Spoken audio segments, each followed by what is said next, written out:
കോൺഗ്രസ് നേതാവ് കൊടിക്കുന്നിൽ സുരേഷ് ഇനി ലോക്സഭയുടെ pro term speaker. Mavelikkara മണ്ഡലത്തിലെ നിയുക്ത എംപിയായ അദ്ദേഹത്തിന്റെ അധ്യക്ഷതയിലാകും എംപിമാരുടെ സത്യപ്രതിജ്ഞ നടക്കുക. പാർലമെന്റ് സമ്മേളനം തുടങ്ങുന്നതിന് മുൻപ് രാഷ്ട്രപതിയുടെ മുൻപിൽ കൊടിക്കുന്നിൽ സുരേഷ് സത്യപ്രതിജ്ഞ ചെയ്യും.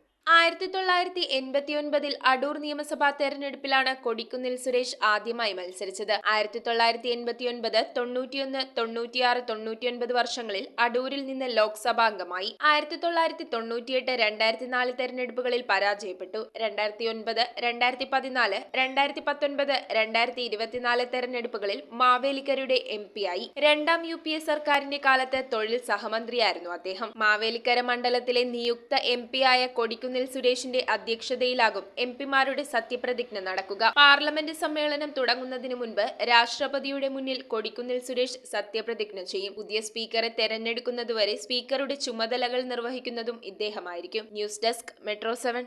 റിങ്ങുകൾ 1 ഗ്രാമിൽ തുടങ്ങുന്ന മാലകൾ, നെക്ലസുകൾ 9,000 രൂപ മുതൽ ഡയമണ്ട് നെക്ലസുകൾ 1 ലക്ഷം മുതൽ ആരംഭിക്കുന്ന വെഡിംഗ് സെറ്റുകൾ.